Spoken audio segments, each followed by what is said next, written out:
Bonjour à tous et bienvenue dans ce nouvel épisode de notre série Zoom Marché.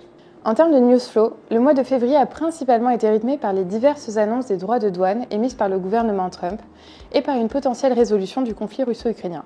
En parallèle, bien que moins bruyants, les résultats annuels des entreprises ont fait fluctuer les différentes places boursières mondiales au gré des bonnes surprises et des déceptions. Tout au long du mois, Donald Trump a fait pleuvoir les déclarations sur le thème du commerce international. Il nous faudrait plus d'un épisode pour faire le tour de toutes les mesures tarifaires qui sont prévues ou en cours de réflexion, mais la plus marquante, que l'on pourrait citer, serait son intention de mettre en place des droits de douane réciproques visant à compenser les barrières imposées par certains pays sur les produits américains. L'Union européenne serait ainsi dans le viseur de Trump via notamment la TVA, qu'il considère comme étant une barrière commerciale. À savoir que la Commission européenne a répliqué en se disant prête à réagir immédiatement et fermement en cas de taxation injustifiée. En Europe également, l'actualité politique et géopolitique a été dense. On peut notamment citer l'adoption du budget français 2025 suite à l'utilisation du 49.3 par Bayrou.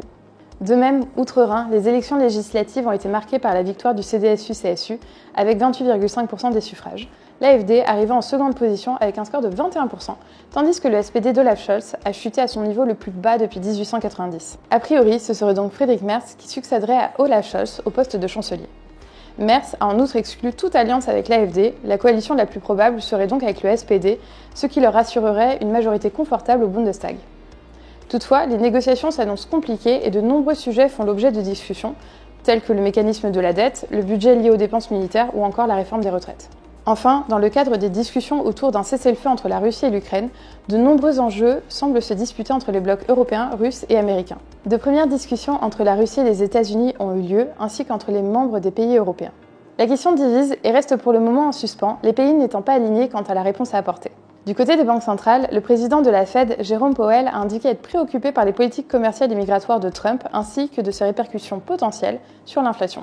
Cette dernière restant quelque peu élevée, les membres du FOMC considèrent que le contexte justifie une approche prudente et qu'il faudra attendre un ralentissement marqué de l'inflation pour que la Fed reprenne ses baisses de taux.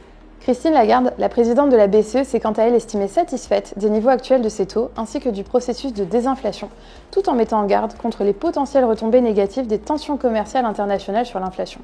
Dans ce contexte, elle a décidé de revenir à son approche basée sur les données économiques qui permettra au Conseil des gouverneurs d'acter ou non des baisses de taux supplémentaires au fil des réunions. Sur fond d'instabilité géopolitique mondiale, l'activité économique reste quant à elle relativement solide et résistante, malgré un léger rebond de l'inflation sur différentes zones géographiques. Vous l'aurez compris, une attention toute particulière est à prévoir sur le sujet, du fait de l'amplification des tensions commerciales dues aux velléités protectionnistes de Trump, qui se traduiraient donc par des augmentations tarifaires ciblées, impactant à la fois l'économie mondiale, mais aussi les actions des banques centrales sur leur politique monétaire. Sur les marchés boursiers, une volatilité accrue a été enregistrée du fait des discussions autour du conflit ukrainien. L'espoir d'une résolution de l'affrontement a soutenu les actions européennes ce mois-ci, et bien que celles-ci clôturent tout le mois en territoire positif, de fortes disparités ont été observées. En effet, alors que l'Italie et l'Espagne gagnent 5,9% et 7,3%, le CAC 40 n'enregistre qu'une hausse modeste de 1,9%. La Chine aussi fait partie des bons élèves, le Hang Seng affichant une hausse de 13,3% sur le mois.